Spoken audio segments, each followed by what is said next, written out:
Welcome, everyone. ICMA's Global Engagement Team is pleased to present this online education program, Global Best Practices in Mobility Planning.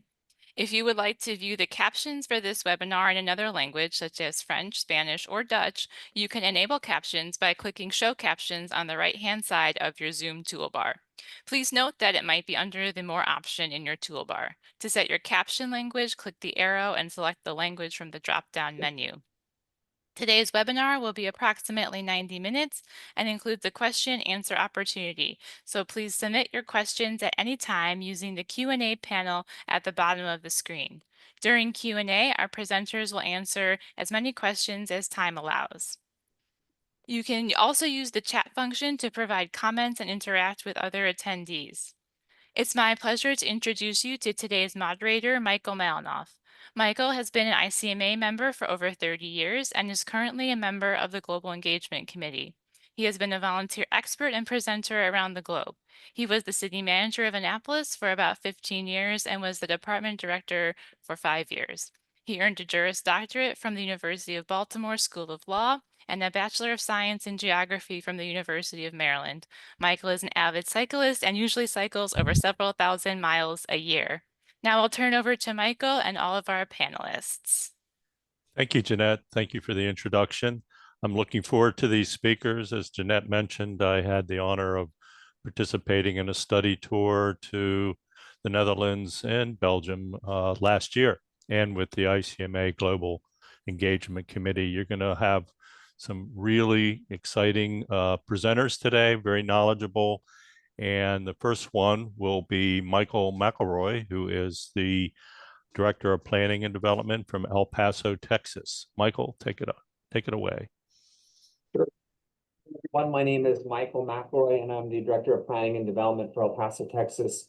So I'm going to go ahead and share my screen and get started.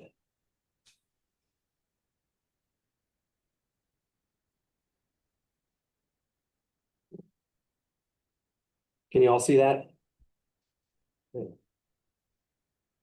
Yes. Good. Okay, so what I'm trying to do is give you a presentation on integrated land use and mobility from a U.S. local government perspective. This is very U.S. centric. So two challenges and two opportunities. One major challenge in the U.S. is that we are very car dependent and we develop outwards, which is sprawl. This is a phenomenon post-World War II. And so we have decades of development now that is causing auto dependence. We also have a lot of government complexity. We have a very decentralized form of government. And so we have different regulations and different ways that funding for transportation filters down to the local level. But opportunities exist. We have a lot of federal investment recently, and we're seeing the fruits of that now. But of course, we're also having changing conversations where it used to be just about moving cars, but now we're talking about moving people. So here is a picture from my town. This is a neighborhood that existed pre-World War II, and you see interconnected streets.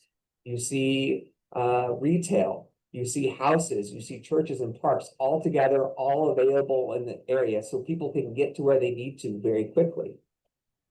Post-World War II, we see neighborhoods like this, which are completely focused on vehicles. And so all you see is houses, and you see streets that go to nowhere, and you see nothing but houses. So if you want to get somewhere, you have to get in a car and you have to drive quite a distance to get to it. That's not a healthy way to have mobility or transportation. So when we're looking about integrated land use in our communities, what we need to think about are some key concepts. One is a TND, a traditional neighborhood. In Europe, this might be more familiar to you, but in suburban America, this is not common to us. And this is being able to access what you need within a short walking distance. Another concept that we're trying to build into our communities is transit-oriented development, where you can forego having a vehicle and use public transit, but you have to have neighborhoods that support that kind of option. But another thing that you see in this is the value of it. You see value of having retail. You see value having all your needs in one place, and you see an economic value in that as well. So keep that in mind as we go through this. So here is an understanding of land use in my city. And the things I'll point out mostly is the yellow and the dark red. The yellow is all that residential. And so if you live in any of those areas, you can't get to anything. You have to get in a vehicle. You have to drive a distance to go to one of those dark red areas, which are along major corridors. And this is sprawl. This is absolute sprawl. So when you're developing a new neighborhood and you want mobility to be your focus, you have to design a neighborhood that can support that. So here's a new community plan in our city. And what you see is the traditional neighborhood development. You see those circles. That is a 15-minute neighborhood, or about a quarter mile. And everything should be available within that walking distance for your residents. So what does this look like outside of this kind of area? So you're going to want to bring densities into the center of those circles. So you're going to need places for people to live, places for people to work, and places for people to go for the lifestyle and recreation. And you see that in these densities around those central nodes. And that idea of the central node is important with mobility, because that is where you need your transportation system to focus on. And you need to lure people to live there and work there to make that an effective mobility system. So I'm going to illustrate that with this next slide. Here we have our transportation system, our public bus system. We call it Sun Metro.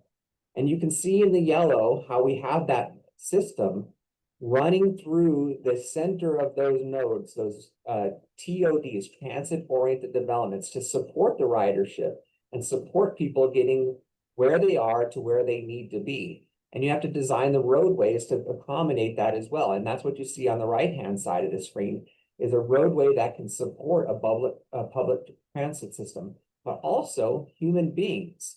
And that's what I'll demonstrate next. So the thing about mobility is it's not just about vehicles, and it's actually not just about buses or transit or light rail, but it's also about pedestrians. And it's also about non-motorized forms of transportation, like walking. Well, walking, of course, but bicycles, scooters, people with different abilities, and then connecting those places of living to nature as well. So in this, what you're seeing is you're seeing our pedestrian and bicycle network all throughout the development, not just the bus, but everything else as well. Also connecting hiking and biking trails from the centers of living out to your recreational areas and your nature areas.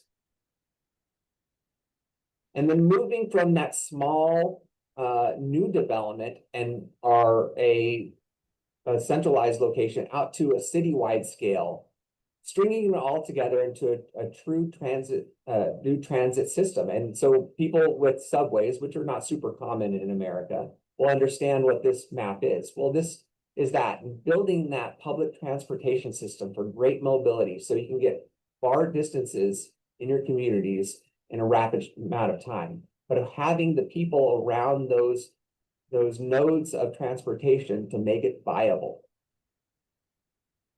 And so how do we look at this from a systematic approach? Well, at the very bottom, we need to do it from basics, which is having green infrastructure, low impact development, using the earth and its topography to inform the development from the very beginning. So also using this to combat, guard against climate change and the effects of climate change. So having, say, elevated roadways, particularly if you live in a coastal area or you're prone to having flooding in your area. And then using your transportation system to shed water, but using the topography that you have to inform your transportation. The second level on top of that is complete streets, which is designing roadways for all users. And this is the backbone of the system, is having a system designed for all people and all abilities. And we've stepped through that in the last slides of what that can look like. The next level above that is making sure that with having streets for all people is then having the system for the public transportation, whatever that public transportation looks like in your area. For us, it's buses, but for you, it might be light rail. And then next up On top of that, the very pinnacle is, as I said, the ultimate is then having everything you need within 15 minutes of your place of living. And that is the perfect mobility system for neighborhood design.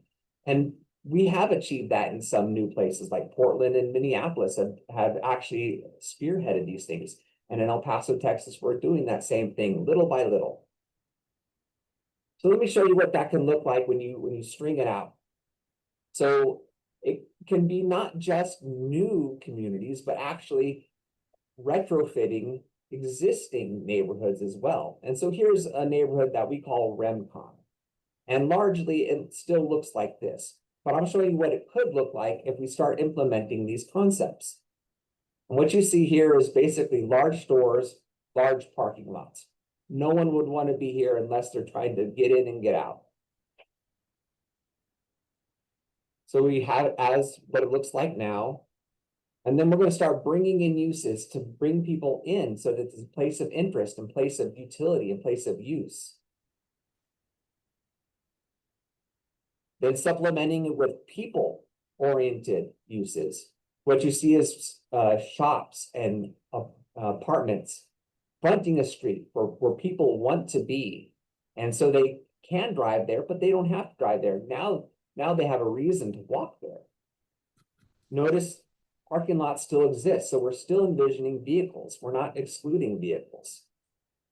You see that more distinctly here, but now you're seeing vehicles placed behind buildings so that they're not the primary focus of your neighborhoods, but it's still a place that people can come and drive to or not drive to. And now you're really creating a town center. And eventually you might have a true town center with real uses of the full spectrum to include even a civic location. And so this is how over a 30-year span, you can transform your community using a mobility approach that emphasizes people as much as it does automobiles. And this is what it could look like in 30 years. But 30 years is a long time, so I don't want to leave you with that. What can we do right now? What are things that you can implement tomorrow to make an impact in mobility? Well, we call it tactical urbanism. And these are things, projects that you can implement with little money, little resources, and little human effort. Do it quickly. You can quickly assess, has it made an impact for safety? Has it made an impact for usability? Do people like it? These are things that you can quickly ascertain.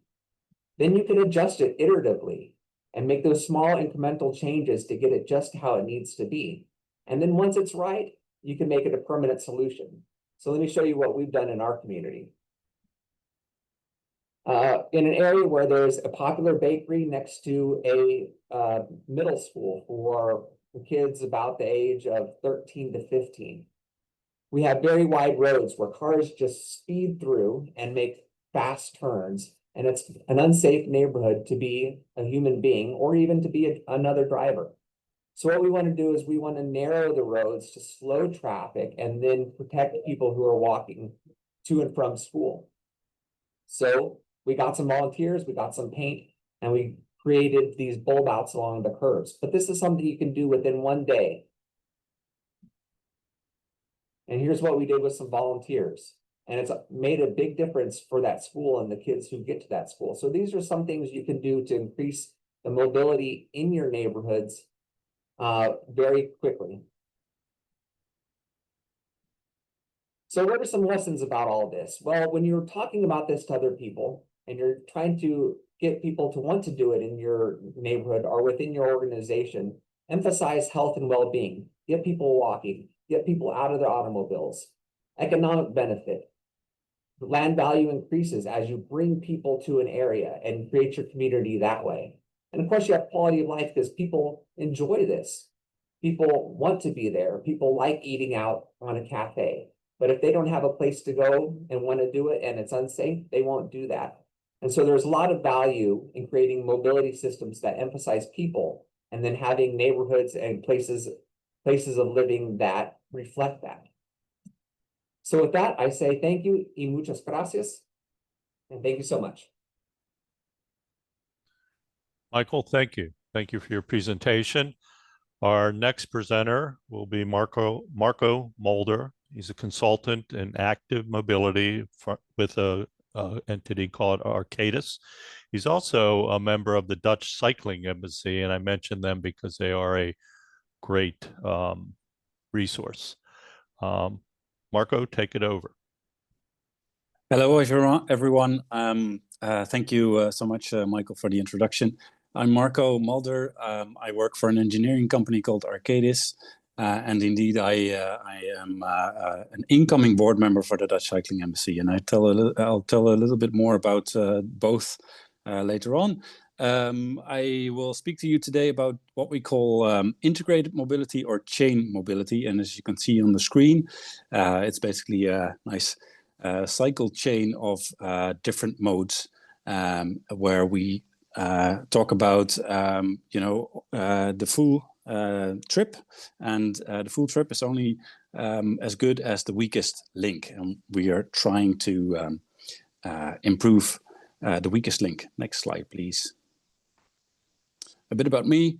So I'm as I said, I'm Marco. I am an environmental and infrastructure planner. I've been working for about 17 years now, mostly on cycle strategies, design, and policy advice. And as you can see on the screen, I like talking about cycling or anything that has to do with cycling to other people, like today. On study tours, I've also hosted Michael, which was very nice to do. I like cycling myself, and I even like watching cycling. Next slide, please. But I'm also an incoming board member for the Dutch Cycling Embassy, which is a very cool group of, next slide, please, a whole lot of organizations. So the Dutch Cycling Embassy represents all of these organizations. And Arcadis is one of those. On the right-hand side, they are all Dutch organizations with a specific thing in cycling, so either production or consulting. Next slide, please. And what we do is we share the Dutch cycling knowledge.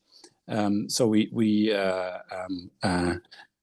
do think about things like best practices. That's what we talk about. And we try to use the best practices we have in the Netherlands by applying them to the local context. Thank you. And we've done that in a couple of Think Bike workshops in the States as well, and Canada. And you can use the QR code to get more information about that. One of them is Bentonville, for instance. So it's also nice, always a nice example to talk about. And with the Think Bike workshops, we work together with local people combined with Dutch experts. Next slide, please. As mentioned, I'd like to talk to you about the chain mobility. This is a map of the Netherlands at its current state. So you can see on screen that a lot of people have a train station quite close by, within 20 minutes of cycling. So that also means that a lot of the trips that are made by train are predecessed by a bike trip. That's a very strong point. Next slide, please. But in the metropolitan region of Rotterdam and The Hague, they are trying to get that a bit further. So the previous slide was only about train, but in the metropolitan region, they would like to do more. And also look at the full public transportation system. So that includes light rail and bus as well. And how do they want to achieve that? They want to achieve that through basically looking at the full chain and the weak points in the full chain. And 5 of those weak points were identified. And I'll talk a little bit more about that. Local access was one of them. Bike parking is one of them. Park and ride, the quality of the experience, and mobility services. Next slide, please. To understand a little bit more about the Dutch context, it's important to understand that we have a lot of municipalities, and then we have 12 provinces, and within those provinces we in some cases have regional authorities, and those regional authorities, they get basically national funding, and they are in charge of that specific pot of funding, and they can then allocate that funding to the different municipalities for certain things. And in this case, in the next slide, they also come up with plans. So this is an implementation plan of basically the accessibility of the entire region. And within the plan, they state certain things, what they want to achieve in well, the next years. And the funding is attached to that. Next slide. So this specific funding pot about integrated mobility was focused on a program within that implementation plan, and it focuses on basically the bicycle public transport combination. Again, the 5 aspects: local access, bike parking, park and ride, quality experience, and mobility services are among the 5 things that you can get funding for. And the idea or the process that was defined in the program is that with all of the stakeholders that have a role at these hubs, you have to define the challenges at the hub and also agree on those challenges for those 5 specific aspects. And when you agree at a, let's say, civil servant level, you have to go to leadership to get it all approved. And once it's approved, you can get the funding for the 5 specific things. Next slide, please. Yeah, next one. So this is an example of how that works in practice. An actual live project at the moment that I'm working on. It's one of the 3 major stations in Rotterdam. On the bottom left side, you see that. And here, one of the issues is the local access to the station. It's currently not great from all directions.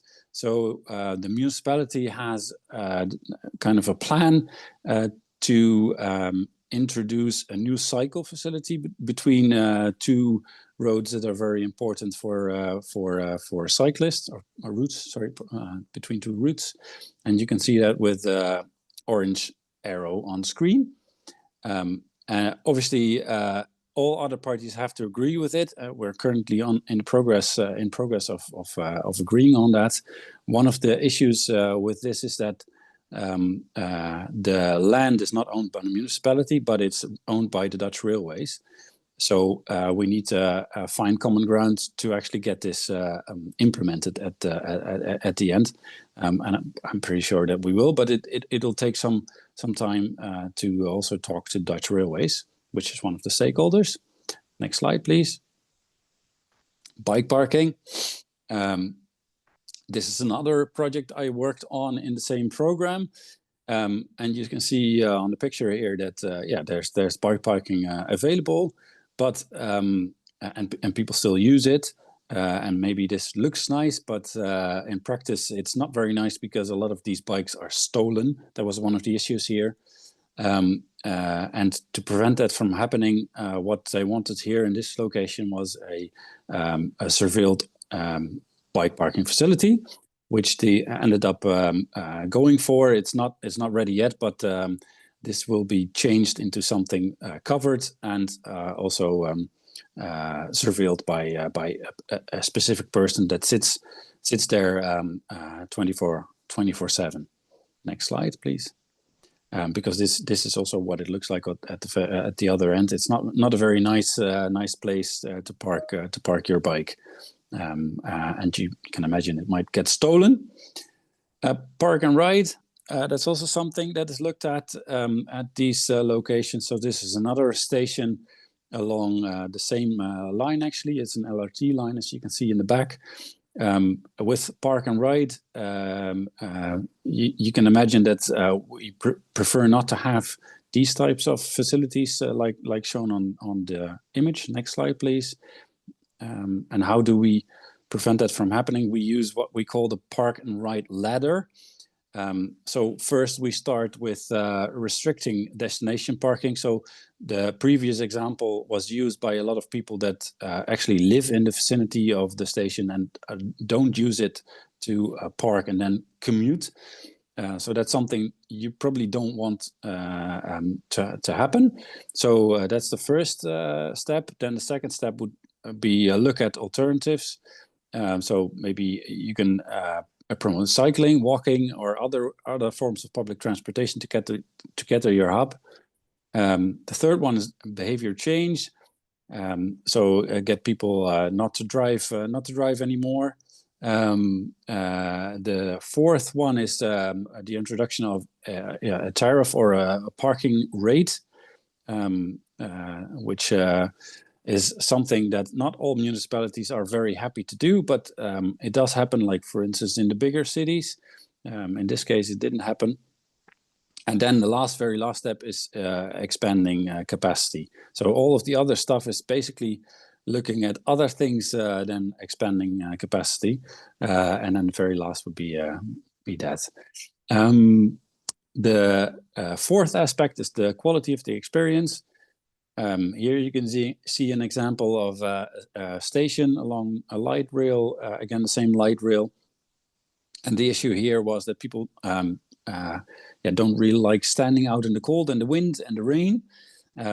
There's a little piece of the station covered, but it's only a short stretch. So one of the things that was proposed here was to extend the cover to make your stay a bit more pleasurable. And with this, we talked to the RET, which is the public transport operator in the Rotterdam region in this case. And they agreed with that. So at the very end, all stakeholders again agreed that this is something that we should improve. Quality experience could be about other things as well, like social security or just maintenance or cleanliness of the station. And well, you can see here, this is pretty good for all of the other things. Just the waiting in the weather is not very nice. And we look at all of those different aspects for all of the other stations or hubs. Next slide, please.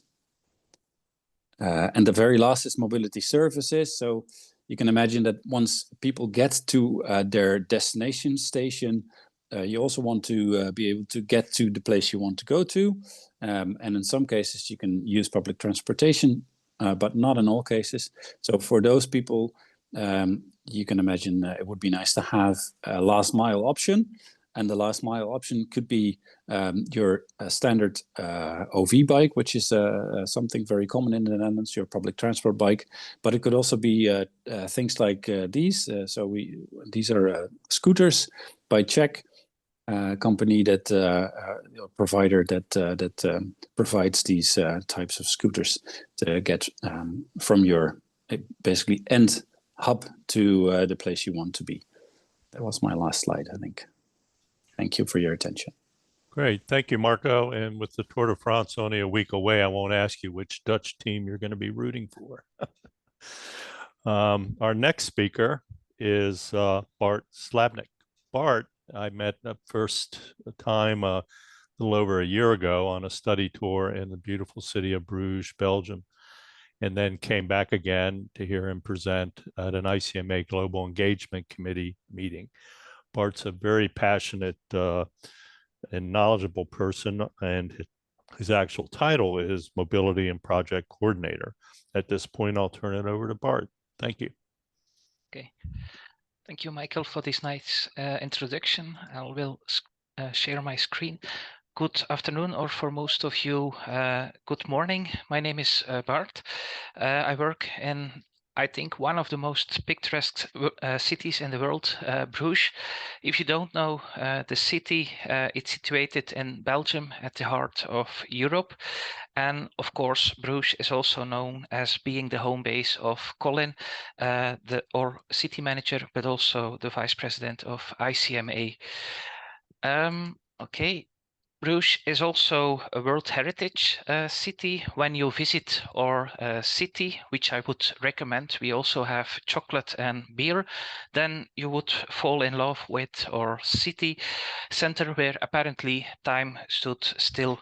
But I have to disappoint you, even in a city as old as Bruges, where buildings reflect the Middle Ages, so dating back for more than 600 years, time never really stood still. This is especially the case in regards to mobility and mobility planning, because like in all cities, also in the United States, we witnessed the last century a real paradigm shift, or I should say several paradigm shifts.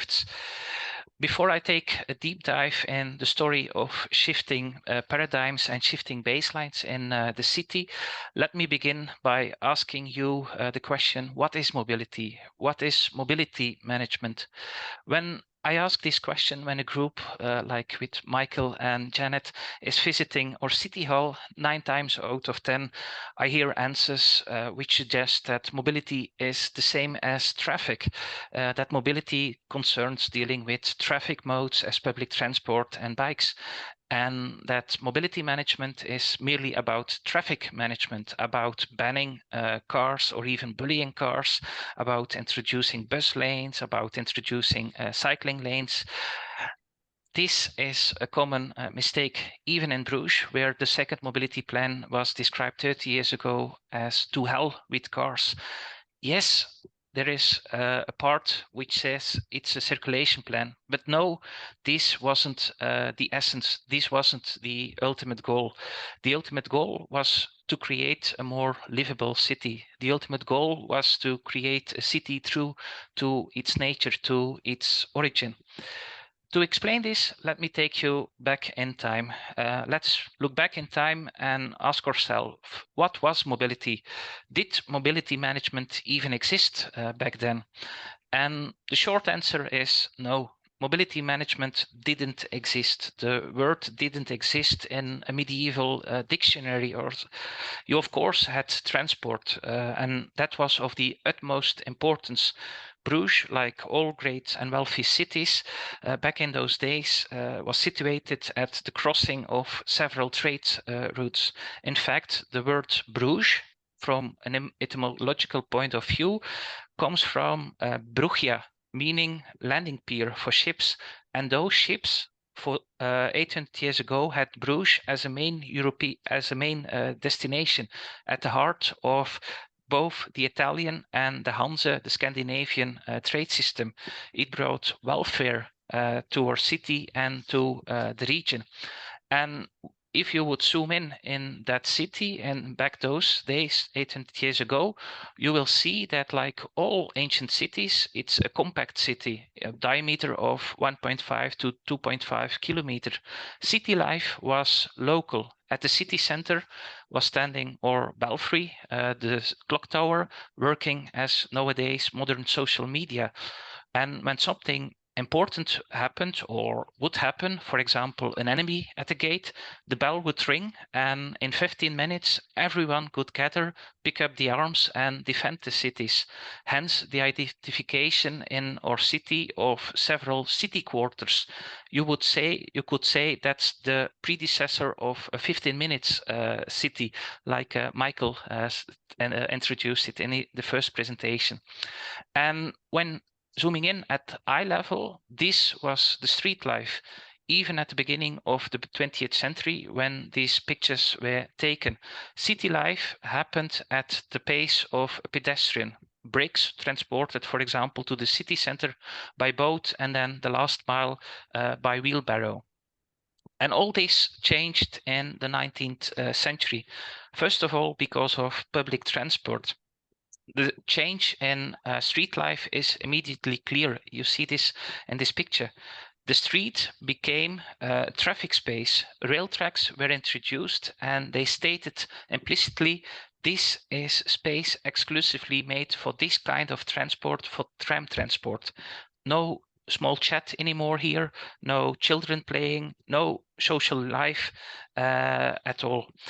And at a larger scale, let's zoom out a little bit, the city broke out of its straitjacket, out of the ramparts, out of this defense structure. And first, new buildings were built along the main roads leading to the city center, which were used for hosting those tram lines. And small settlements, which were merely a pub and some homes, became small villages. You could call this transit-oriented development in those days. But the biggest change still had to happen, and that happened especially after the Second World War, when the car arrived, or as we used to say in Belgium, King car. It was the final death blow of the street as we had known for almost a millennium in Bruges and in the world. This is a superb quote from Achille van Acker, Belgian Minister of State and born in Bruges. And he remembers a time when the street was his playing ground, when he was a child. They played as children with marbles, for example, and if a milkman with a wheelbarrow would come, well, that wasn't a big deal. They could finish their game, and traffic regulation, a traffic code, wasn't necessary. Dealing with traffic was reactionary. You saw something and you had the time to anticipate. With the car, this changes radically. Traffic law became necessary and was proactive. In the United States, we, for example, see at that time campaigning on jaywalking, for example, appearing. And so the street lost its social function. It became a sole traffic area, and streets transformed into traffic sewers. The result was also a social degradation, described by Achille's son, Frank, who became a major several years later. And he stated, streets have become a barrier to human relationships. And he noticed, like also Walt Disney noticed in his iconic movie Motormania, that the more cars, the less city life you have. Streets might seem at first sight full with movement, with cars, but this isn't life. A car driver doesn't participate in contrast to pedestrians or cyclists to city life. On the contrary, his alter ego, Mr. Walker, becomes Mr. Wheeler, for who only his personal freedom and hence the car speed and his own movement is of the utmost importance. And on those days, the politics, what did they do? Back then, they bow for King Car. This was how Bruges looked back in the 60s, and some would call this the golden 60s, but I would disagree. Yes, of course, it's grey pictures, but like you see, squares transformed into ordinary parking lots. The magnificent city hall was covered in rust, turning the white sandstone in black. And our magnificent market square on the left bottom transformed in a huge roundabout. Mobility planning, of course, at that time was introduced and did exist, or I should say it was car planning, car-induced planning, creating more space for the car and inducing a negative vicious circle. It was working as a plumber.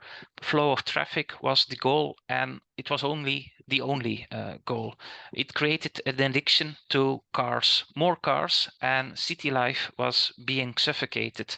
And even the medieval city and its urban fabric, its streets, its canals, had to make way. For example, this is a plan which was approved by the city council back then to get rid of one of the most famous Bruges canals, to transform it into a parking lot for autocars. And the city center also became less and less inhabited. We saw, as in most cities, also in the United States, an urban sprawl, and we saw a creation of what we could call a donut city. The city center was drained. Boroughs adjacent to the city center were spreading like an oil spill. And as you probably hear in my tone of voice, more and more people criticized this politics, this evolution. The city council therefore decided to alter radically the planning and ordered a survey. The result was what you could see here, a structuurplan. We call it also the Yellow Bible. And it introduced a new vision on the city and on its mobility. For example, it introduced a circulation plan whereby through traffic wasn't possible anymore. So you have to have traffic loops. We also introduced the concept of parking at the city edge, the park and ride, as mentioned by the previous speaker. Today, some actions you might say they sound normal, but this was really revolutionary because we are speaking of the 70s. So Bruges was one of the first cities in Europe, together with Groningen in the Netherlands, which introduced such a paradigm shift, where we abdicated, you could call it, king car, and where we introduced a new positive vicious circle, where we gave and give more space to people, resulting in more city life. We even introduced, for example, art, such as this well made out of recycled plastic in our streets. And luckily for us, back then, the plan of transforming the canal was abandoned just in time. The last summers, we now can enjoy this stretch of water for swimming in the city center. So the key message was, and still is today, traffic and more generally modern life has to adapt to the city and not vice versa. And by doing this, we made a huge leap forward. Most people just make the step from car-oriented city to sustainable mobility center, whereby introducing cycling track, bus lanes, and stuff like that. But we stepped forward further. We re-embraced the concept of a street as a true public space, the concept of streets as the living room of the people living in the city. And today, 50 years later, I can tell you we are working for the next big step, the next leapfrog towards a more integral, holistic vision, whereby we ask ourselves the question, how does a street, how does the public domain attribute to happiness, to health, and stuff like that. So to summarize, already 50 years, we are passionately advocating in Bruges a vision in which we introduce traffic planning, not in order to plan traffic, but in order to plan, or better to attribute to the city. So mobility planning is a means, but not the ultimate goal. And the ultimate goal is, of course, a vibrant city and street filled with city life. For example, the next upcoming years, we will transform the train station square into a train station park. Fun fact, this project started as a road safety project, whereby we wanted to tackle 3 unsafe crossings. And the solution was not, which was advocated at the time by the Flemish Road Agency, a road tunnel. No, we won't build a road tunnel. We will build 3 underpasses, so that visitors not encounter the ring road, but are immediately guided into our city center and our city ramparts. And before you think, oh, that's about fighting cars. No, it's not about fighting cars. For us, it's also a vision we adapt to public transport, even to cycling. But for our point of view, this isn't a problem. Cycling is more than getting from A to B. Cycling is more than a traffic mode. Cycling is also about enjoying and participating city life. A great reminder is this wood carving. It's a child playing with the predecessor of what you could call a modern day bike. And this is an image from the 15th century, so 600 years ago, which you can admire in a cathedral in Bruges. So please, let us ask ourselves, what's the function of mobility? Why do we plan for mobility? And the answer should be, we plan for the city and its citizen. We plan for a better quality, not the quality of traffic flow, but the quality of life.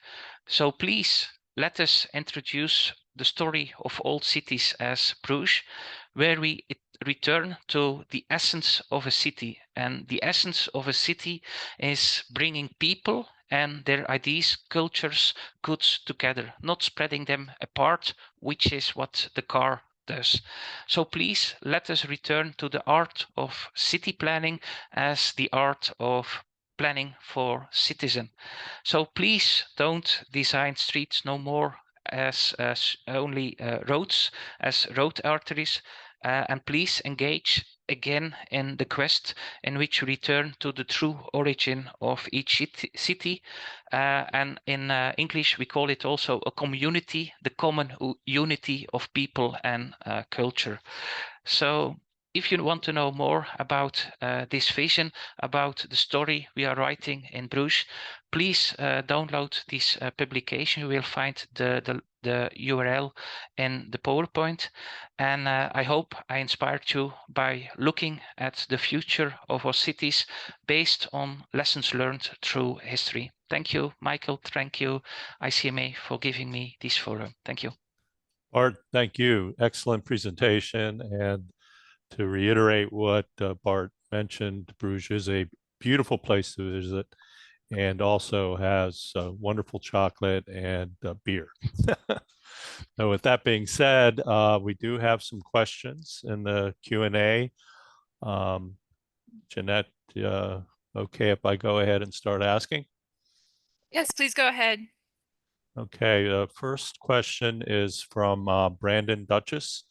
In regard to the future of mobility planning and public transportation access, why do larger cities sometimes limit metro bus availability on weekends? And Michael, maybe that's best for you, and then Marco. And, So my first thoughts would be typically there's going to be lower ridership on weekends. So we see most public transportation being used for getting to work or getting to school. So if there was limiting of that, probably because there's less people demanding that service or needing that service. I think that would probably be compounded perhaps by financial constraints, budget constraints associated with that. Fewer riders means lower fares being collected. Transit is just very costly to operate. So if there's limited revenue, then it may not justify the cost of operating it. Also, there are probably issues with maintenance. If you're being used heavily during a Monday through Friday scenario, for example, then getting those assets offline for servicing might be on downtime in the weekend. So I think it's probably a combination of all those three. anyone else? Marco, Bart? And not much to add to it, to be honest. A very, very complete answer. Maybe the only thing to add is that in some cases in the Netherlands, you do see an expansion of these types of services, but it's always kind of in combination with ridership. So, for instance, The Hague has a beach. And people like to stay at the beach a little bit longer during summer days, like this weekend. And in some cases, the municipality of The Hague then extends or wants to extend public transport services. But that is always in tandem with ridership as well. Okay, thank you, Marco. Bart? Yeah, I want to just add some thoughts. I think most people underestimate the power public transport can have. Like Michael introduced, people think of public transport for work related transport. But if we look at the mobility in Flanders, we have some figures, then we see that getting from home to work is only counting for 35% of the trips made by people. 35% is made for recreational aspects, also for school trips and stuff like that. So if you only make public transport for work related concept, then I think you are missing a huge part of it. And I think that's a job for a transport planner to make those numbers public, to demonstrate that it's not only about going to work, but that it can also be a way of living. And let me just phrase one quote I like about public transport, because that also shows the culture you can create by creating good public transport. And it's a quote who says, a developed country isn't a place where the people have cars, it's where the rich people use public transportation. And I think it's a great metaphor which for the aim, the goal you have to set for public transport. It's for all people and for all transportation needs you have to do it. Thank you. Great answers all. Next question is from Laura Haig, and the question is, thanks El Paso for the cost-effective examples you shared. Can other panelists talk about other cheaper ways to encourage transit use, to get folks to walk? It would be great to hear for smaller communities that don't have a lot of money. So I guess that would start with either Bart or Marco. I can give one example also from my own experience with my own company, and a lot of other companies do that, is that we get a public transport card from our employer, and we also get the opportunity to use it on weekends, so in our private time, and a lot of other employers do the same. During rush hour, when it's busier, we get the opportunity to upgrade to first class. So you always have like seating available for you in the train.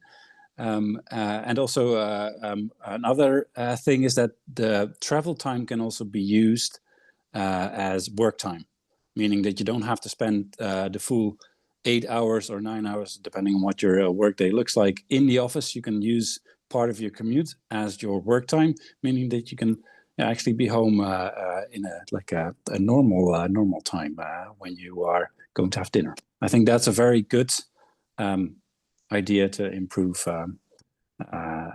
ridership and public transportation, and it doesn't really cost much for people. Yeah, I can add also some things.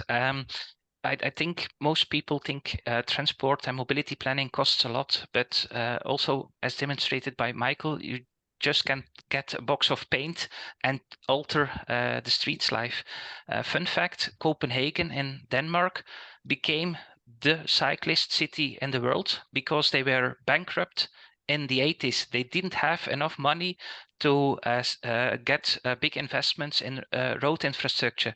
So out of necessity, out of poor, they decided, okay, let's invest in cyclists. And the result is now they are one of the world's best cycling cities. For us, also the project I demonstrated about the train station project, if we would start and build a car tunnel, then it would cost 100 million euros. For less than half of it, we can now build 3 underpasses for cyclists and pedestrians. So it demonstrates that you don't need much money if you are innovative, and also if you choose for alternative active modes of transport. Thank you. And to build on Laura's question, I think you all have alluded to it a little bit, but do you have examples of where you might have budget-friendly, perhaps free cycling, and with persons with disability able to get around that are more cost-effective than, say, building the infrastructure for light rail or buses?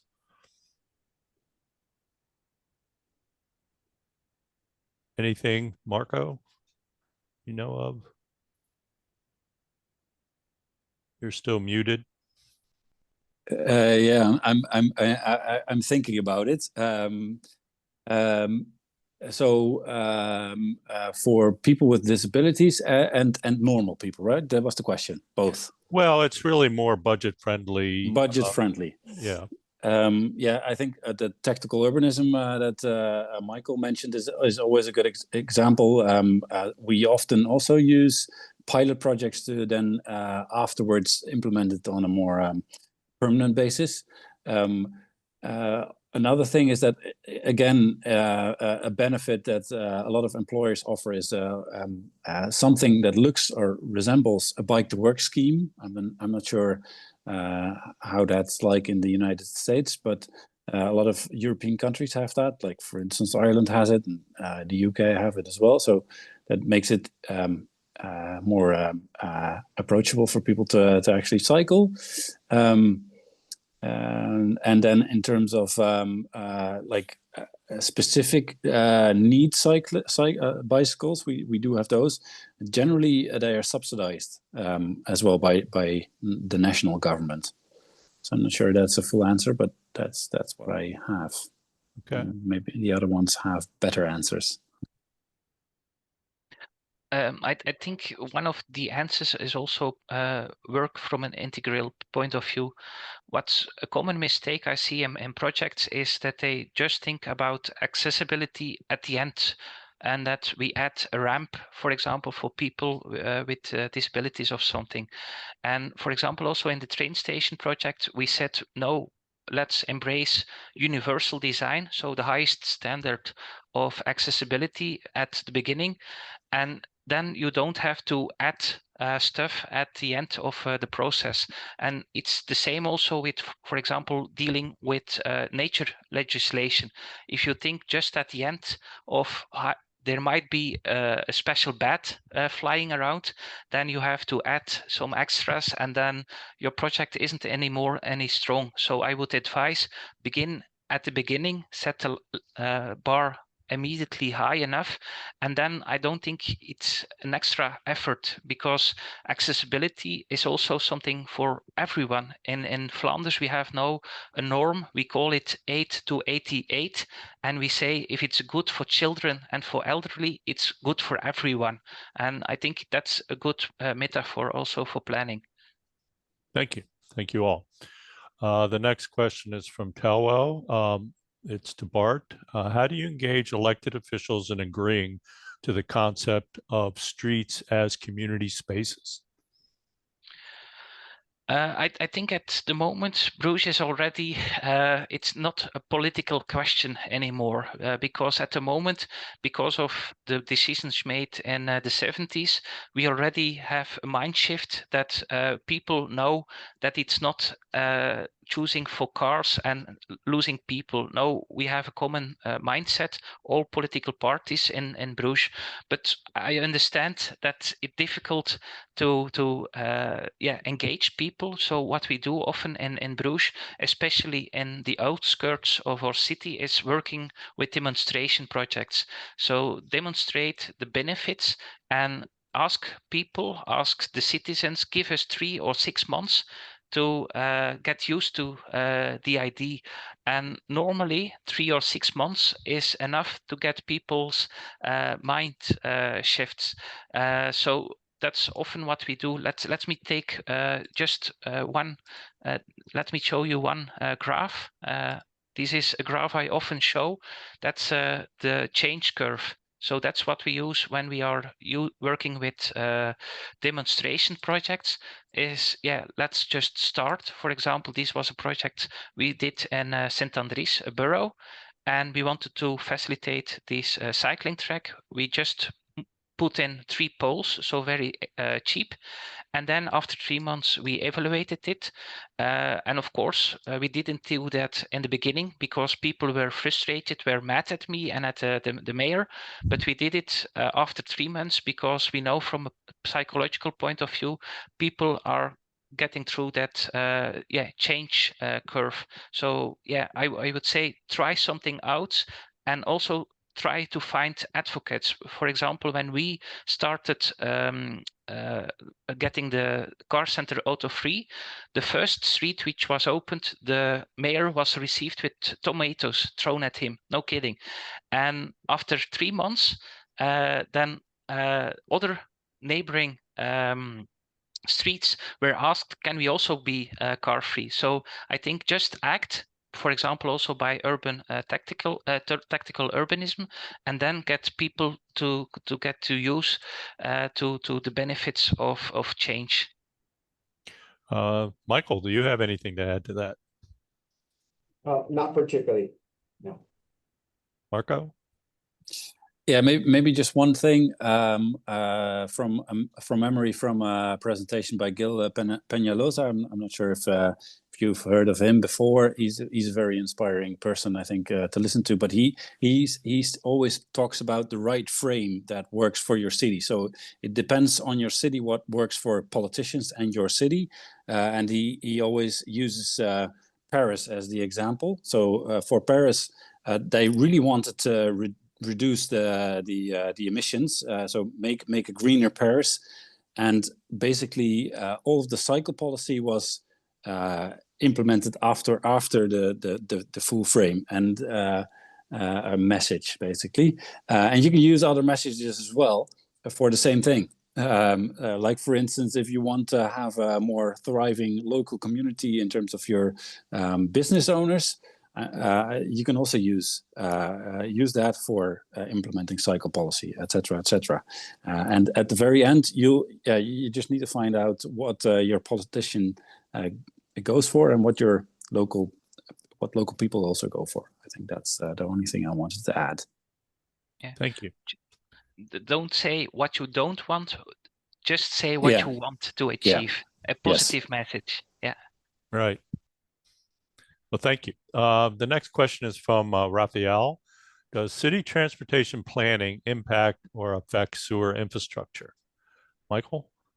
Oh, yes, absolutely. So the dastardly thing about roads is that they shed water, massive amounts of water.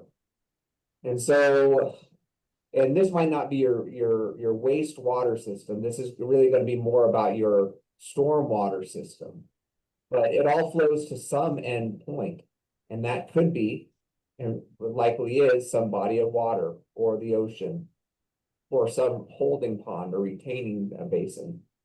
And so the more impermeable surface that you have, the more runoff you're going to create. And so by having potentially smaller roadways, which we know are fine, we've over-engineered roads for decades. We have less stormwater runoff. By having more walking paths, we need to have less paved roadways and thereby reducing stormwater runoff. By designing your roads with rainwater harvesting adjacent to them, we reduce stormwater runoff. All these things have an effect on lowering the intake into our water transmission systems, like our sewers or storm sewer systems. So absolutely, they're very related. Thank you. Okay. The next question is from Adriana. What are the recommendations to make suburban neighborhoods more community oriented? I'll take a crack at that one. So I think this is an interesting topic. And so, there are other things to do. And I think one interesting one is having car-free days, or which is to say maybe closing off a stretch of roadway and then having it being pedestrian only. Again, this is not something that is very common in suburban America, but having a walkable place where people want to go and want to be, and that's the important part. And then maybe having a cafe and people setting out tables and umbrellas, maybe having service if there is any restaurants nearby. Outdoor dining, surprisingly, not very common in a lot of suburban America. And so if you want behavior, you need to model it and make that environment available for people. And so that's creating those conditions where people feel that and experience it and then can want it more. And so merely having a temporary car-free day, that's a very low cost, easy way to do something and then return it. And then if it works and it's received well, then you can make that a permanent part of your urban landscape. Thank you, Michael. All right. Next is from Tatiana.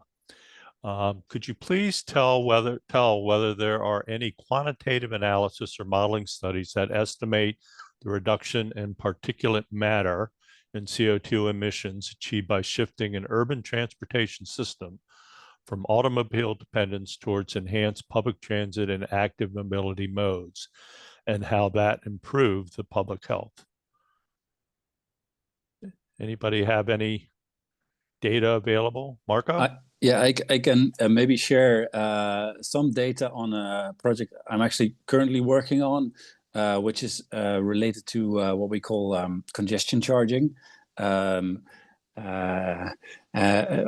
looked at several international cities, so not necessarily Dutch cities, but cities like Oslo, Stockholm, Gothenburg, all in Sweden and Norway, where you see that the introduction of congestion charging led to a decrease in CO2 emissions, which is great, and an increase in public transport ridership. So there's a direct relation between the two.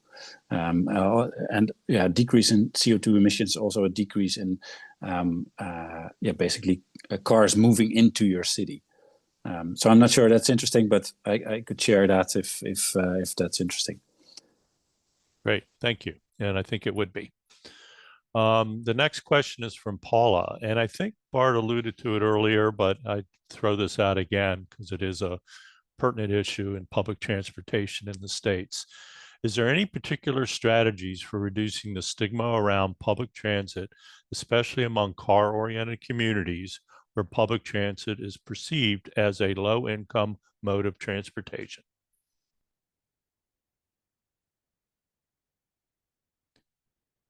Bart, did you allude to that earlier in how you quantify successful public transit?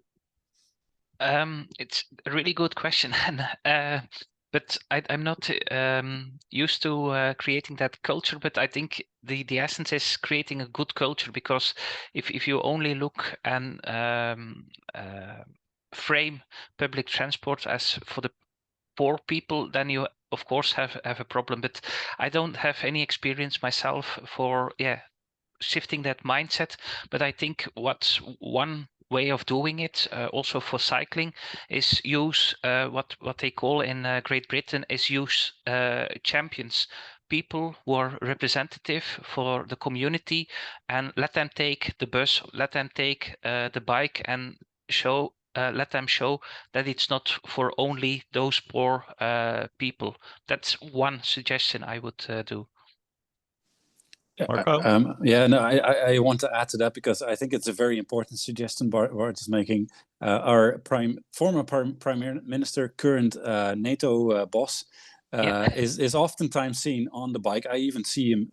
I live in The Hague, so he sometimes out of leisure cycles to the beach, which is close to my house. So he cycles next to my house, and then you see him without anybody present there, just cycling with his friends. That's what he does. And for media purposes, he oftentimes also had himself photographed on a bike. So he always arrived to places on a bicycle, and it's a very powerful message he's sending to people. You know, you might not like him, but he is on a bike, and he's a very important person. So leading by example. Okay, thank you. Next is from Camilla. Residents of suburban neighborhoods often show resistance to community-based approaches and tend to favor maintaining their car-dependent lifestyles. What strategies or recommendations do you have for engaging these communities and encouraging more sustainable, inclusive planning? And Michael, I think you coming from a car-dependent community or historically car-dependent community might have a handle on this.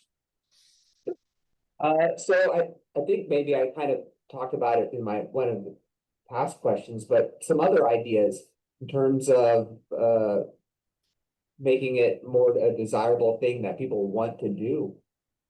And again, I'm going to rely back on my answer about modeling that behavior and making it a desirable thing in people's own minds.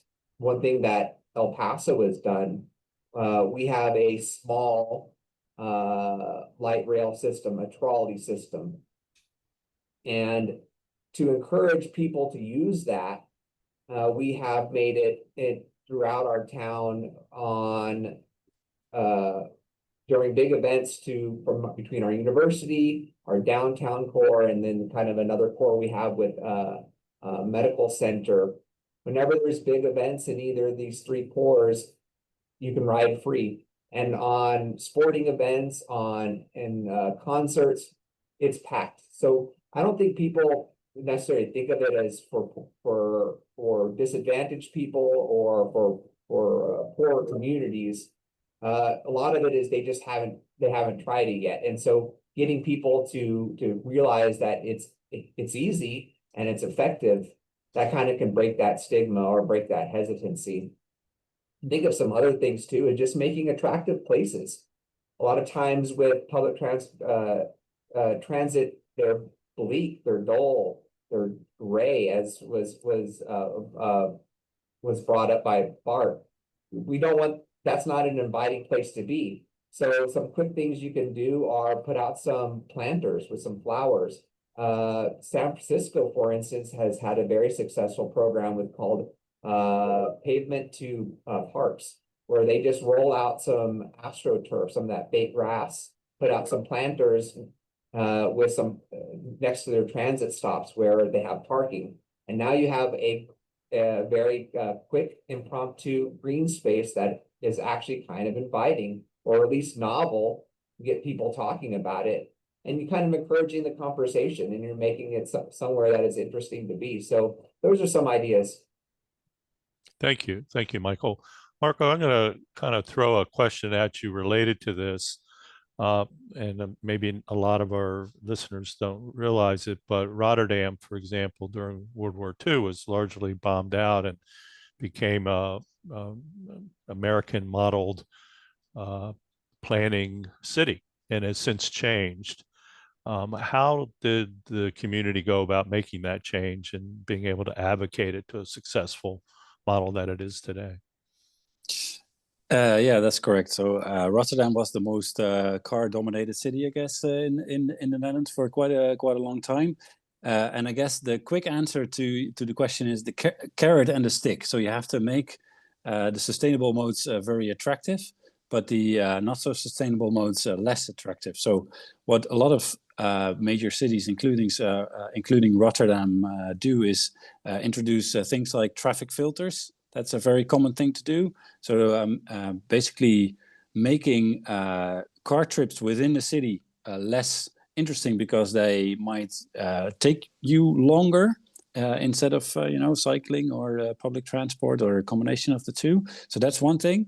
And the other thing is also introducing parking rates. So Amsterdam has the highest rate in the Netherlands, but Rotterdam is playing catch up, I guess, meaning that in order for you to park your car within the city center, you have to pay money, and big money as well. So, for instance, in Amsterdam now, it's about €8 per hour to park your car. You want to think again if you want to do that, right? And most of the suburban area in Amsterdam is paid parking too. And Rotterdam is also introducing paid parking in more areas around the city, so suburban areas. I think a combination of what we call the carrot and the stick, that's made the best answer, I guess. Bart, did you have anything to add? Yeah, I think it's really important. And also what you can also do is reframe it. Because if we think of transport, a common mistake is just think in the criterion of speed. How fast can I get from A to B? But for example, when we developed the cycling policy in Bruges, we also included cycling highways, so which means trips made for 10, 15, 20 kilometers, so long stretches. But then we also communicated the advantages of cycling, that it's healthy, that it's in a green environment. So we also adapted to our cycling routes, that it's not adjacent to a ring road or a busy road artery, but that we put it in a green spot. And I think that's also really important, because if you go into the story of cars, then you are telling the story of speed and transport, but if you broaden your story and you also add comfort, health, the fun factor that you can cycle together with friends or youngsters going together to school, that's a whole other experience. And that's something a car can't compete with because you're in that box. Remember the story or the picture I showed you from Motor Mania of Walt Disney. You're really in your cocoon as Mr. Walker became Mr. Wheeler. So that's also the paradigm, the story you have to change and to show the advantages of other transport modes. But don't talk about transport, talk about healthy, about enjoyment and stuff like that. Thank you.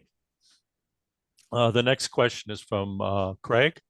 What surveys were effective in shifts from traffic planning in King Car, now being electric vehicle, and infrastructure investments in more integrative, livable city approach? So I guess they're looking for survey instruments or the like that might have been done in communities to model the shift of the types of transportations from King Car to something else. I have something of an answer for that. It might not be a perfect answer, but it's not a survey, it's not data, but it's informative nonetheless. Many people on this call, those from the United States or even Europe, will be familiar with the Walmart. Walmart, whenever they build a new superstore, they build their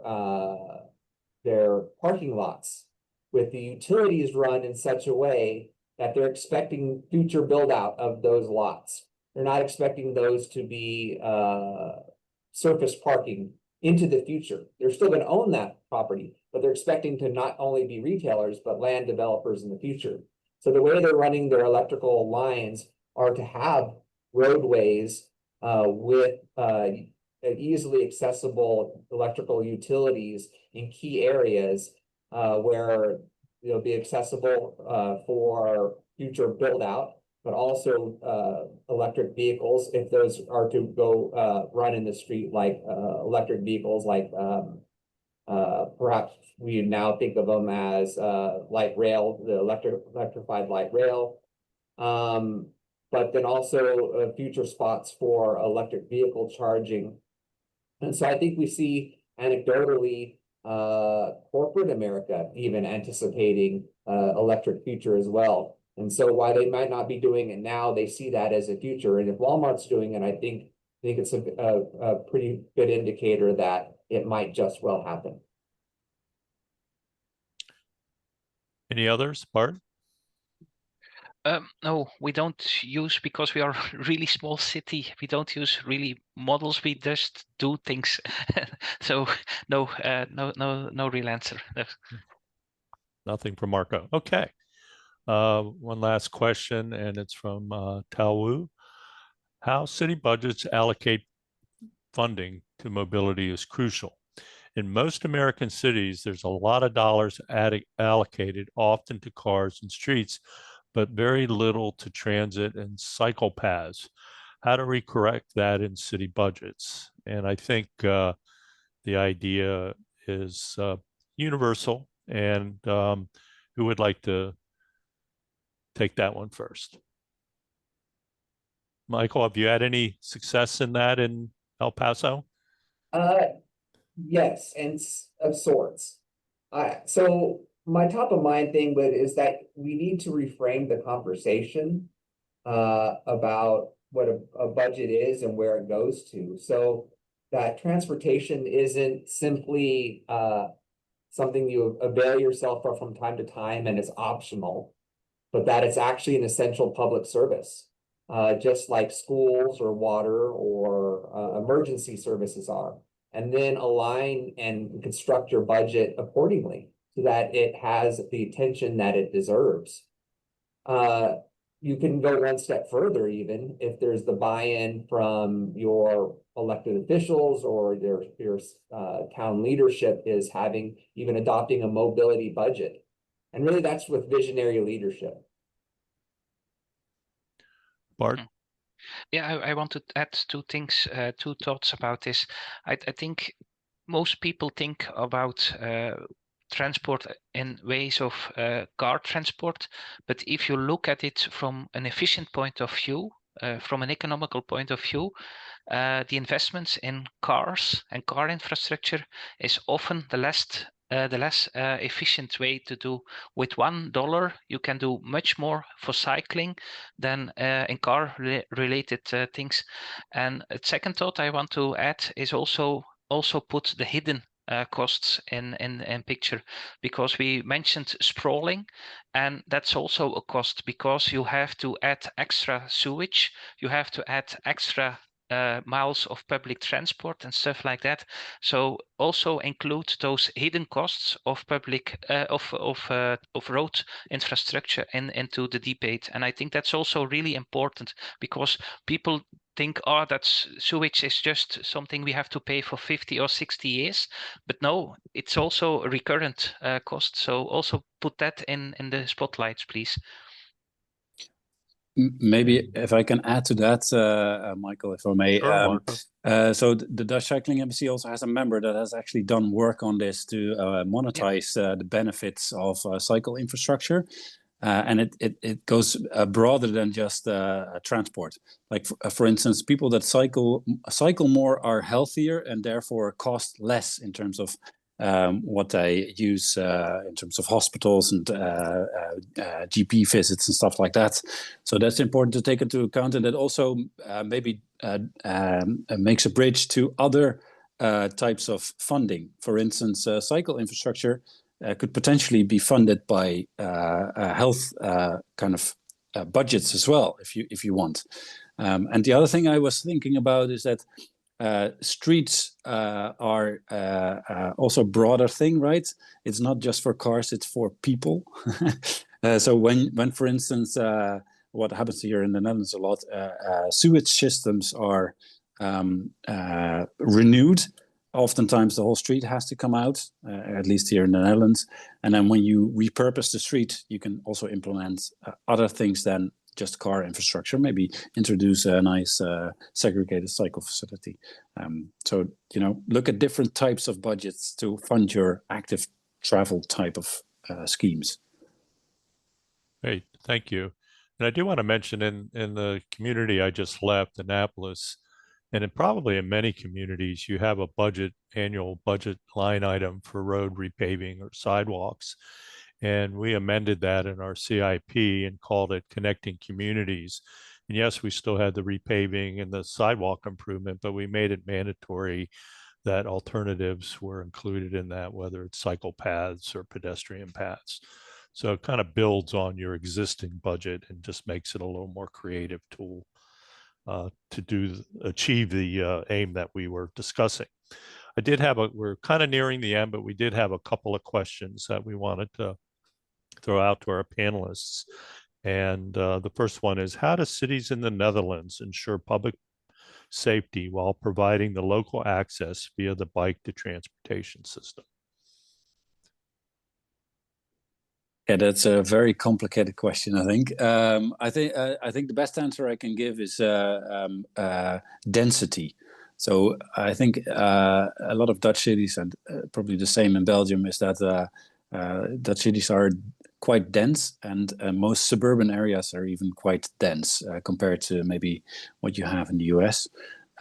Meaning that there's always going to be some eyes on a specific road or cycle facility.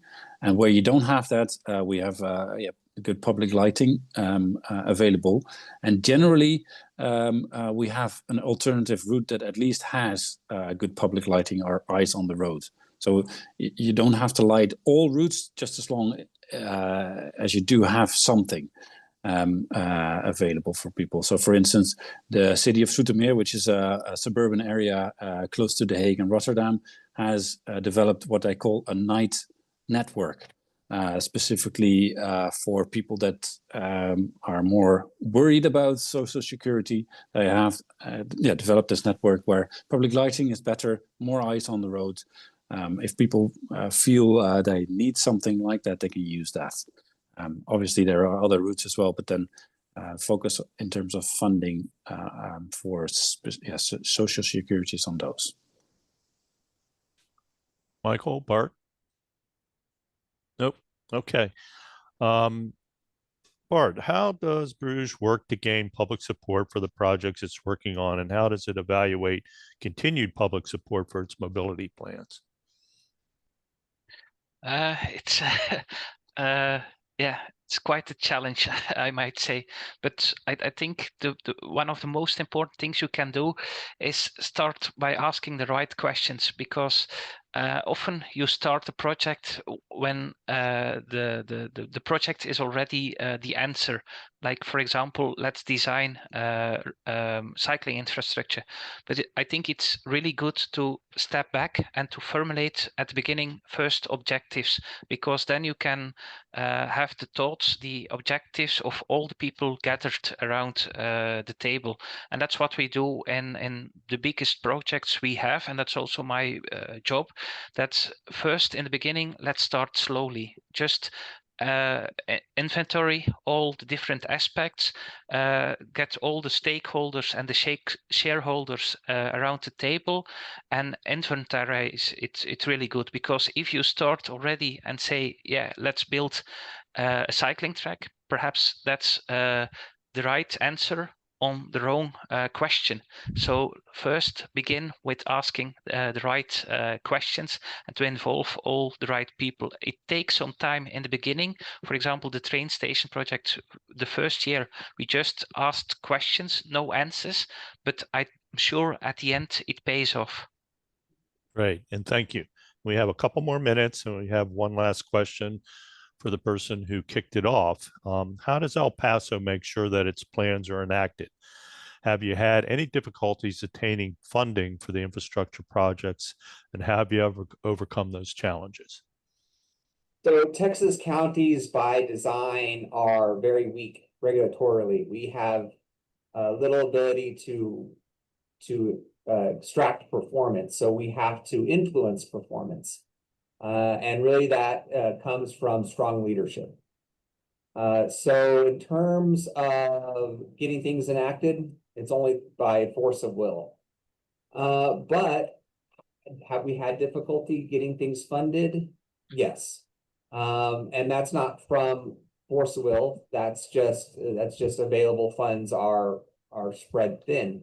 And so we have to work cooperatively with our state. We have to work cooperatively with our region and our other municipalities in our area to make the best use of the funds that are available. At the same time, we have had to strategically use debt. And so doing that takes, long planning, and there's financial professionals who can advise you on that, if that's something that your jurisdiction has the appetite for. But sometimes you need to, and that's how we've made some progress. And so that is a hard but truthful answer. Thank you. And on that note, looks like we're wrapping up right on time. Marco, Michael, Bart, thank you all very much. And Jeanette, I'll turn it over to you. Great. Yes. Thank you, everyone, for attending this webinar. And thank you to all of our panelists for participating. We really appreciate all of your presentations.